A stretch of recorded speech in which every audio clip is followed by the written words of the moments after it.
항상 산책은 꼭 필요한 것 같아요. 머리가 복잡하고 고민이 많을 때면 항상 주변을 걷고 걸을 시간이 없더라도 5분, 10분이라도 시간 내서 걷고 다시 일을 합니다. 엊그저께는 정말 밤에 어떻게 내가 살아가야 되나 생각을 하면서 그런 고민을 굉장히 하다 보니까 되게 심장도 아프고 오지 않은 그런 불안한 미래 때문에 많이 힘들었거든요. 그런데 또 다음날이 되자 뭔가 또 좋은 일이 있을 것 같은 그런 느낌에 또 기분이 되게 좋았습니다. 살펴보면 이 두 날은 아무 일도 일어나지 않았어요. 그저 지금의 내 현실이 조금 버겁고 이 버거움을 느꼈던 그 과정이 달랐던 거죠. 하지만 겉으로 누군가가 나를 본다면 어떠한 일도 일어나지 않은 그런 이틀이었습니다. 그러니까 이 두 날의 삶의 질을 결정했던 건 저의 마음이었던 거예요. 제 마음이 모든 것을 만들어냈던 겁니다. 일체유심조라고 하죠. 저는 어제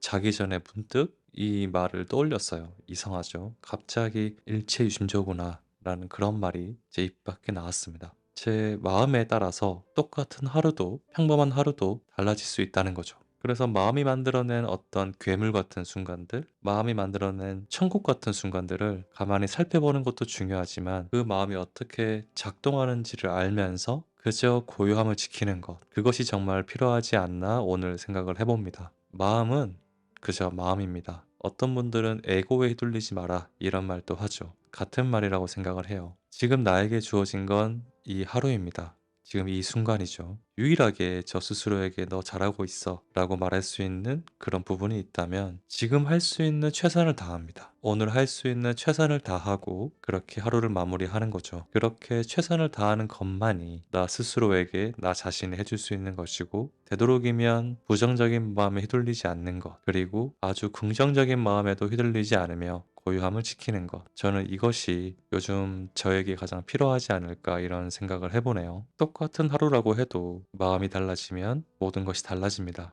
그러니까 이런 말도 생각을 할 수 있겠죠. 천상천하 유아독존. 나의 인식이 나의 세상이고 나의 인식이 이 세상을 어떻게 인지하느냐에 따라서 이 세상이 흘러간다는 거죠. 그러니 어쩌면 우리 모두는 그렇게 세상 위에서 독존하지 않나 생각을 합니다. 하루 중 가장 좋았을 때가 그러니까 이 며칠을 살아오면서 가장 좋았을 때를 떠올리면 첫째는 자는 순간, 두 번째는 고요함을 되찾은 순간. 저는 이 두 순간이라고 이야기할 수 있을 것 같네요. 감사한 사람도 많고 고마운 사람도 많고 그저 그대로 있을 수밖에 없는 그런 환경이라면 그대로 있을 수 있는 그런 힘을 내가 가지고 있다는 것에 대해서도 감사합니다. 마음이 만들어낸 괴물에 지지 않았으면 좋겠습니다. 사실 이 삶이란 것도 선택이죠. 하지만 내가 그럼에도 긍정적이게 살아간다면, 그럼에도 욕심을 내려놓고 살아갈 수 있다면, 나의 삶은 어제보다 조금 더 나아질 것이고, 여러분의 삶도 어제보다 조금 더 나아질 것입니다. 오늘 문득 걸으면서 이 말을